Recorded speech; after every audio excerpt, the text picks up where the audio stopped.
unboxing is Listening to the Quiet by Cassie Silva, illustrated by Francis Ives. And you get such a cozy feeling from the cover. It's like, it's very soft. It's almost like pastels. Yeah, you see some smudges. But just how the background is very soft and the font is very curvy and gentle. And then the characters are so calm and loving. And the color palette is very quiet also. It's very beautiful. It just gives you like a nice warm feeling. It's published by Lantana. And I don't know, is it mother and daughter? Yes, it is mother and daughter. So it's about a mother who's losing her hearing. And so they're learning sign language together. And the mother says, I'm learning to listen to the quiet. So, wow. I mean, that's how it starts off. So, not all days are quiet. And when the little girl's at school and they're making rain sticks and it's loud, the little girl feels sad. And she's like, she doesn't want to make rain sticks if her mama can't hear the rain sticks anymore. So, I mean, it's just like this big adjustment of learning.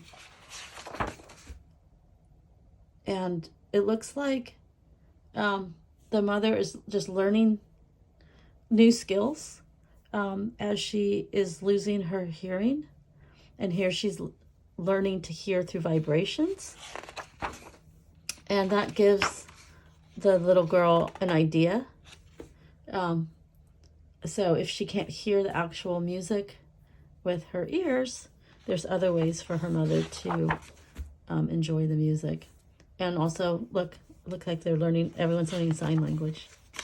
So it's not just, so I thought it was just a Zen story about learning to appreciate the quiet, but no, it's actually a story about hearing loss. And also kind of like, just, it's sort of like no big deal, like just learning how to adapt.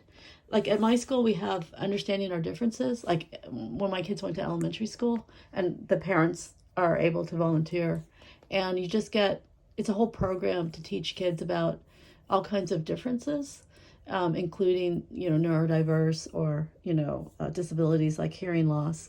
And I remember when they had the unit on like, hearing disabled. So you do a whole like, program with the kids, just get educational content, and then they bring in someone from the outside at the end. In this case, it was kids from the high school who all have, who are deaf. And it was so funny how chill they were, because they're sort of like, yeah,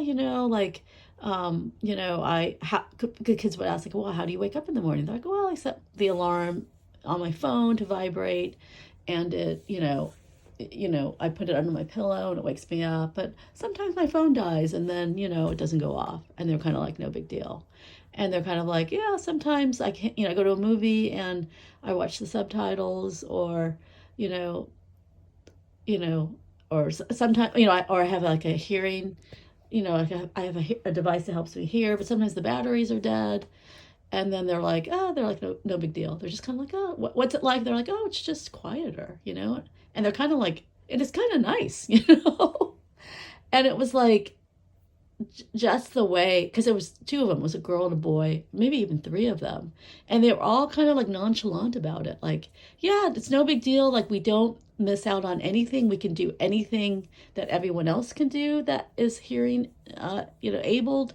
And it's just like, if we choose to, we can just tune out all the noise, and like, it's great. And I was just like, wow, that is like remarkable. And the kids had so many questions, and they were just so lovely to answer and explain how it was, they have a way to adapt for that situation. And also it was no big deal.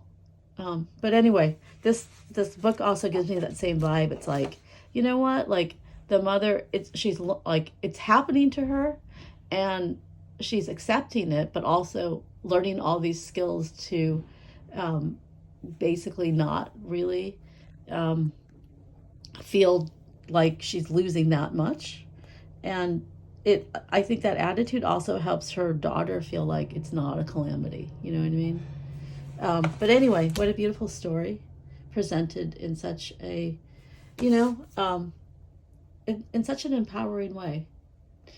So thank you to Lantana Books for sending me this, and thank you for watching.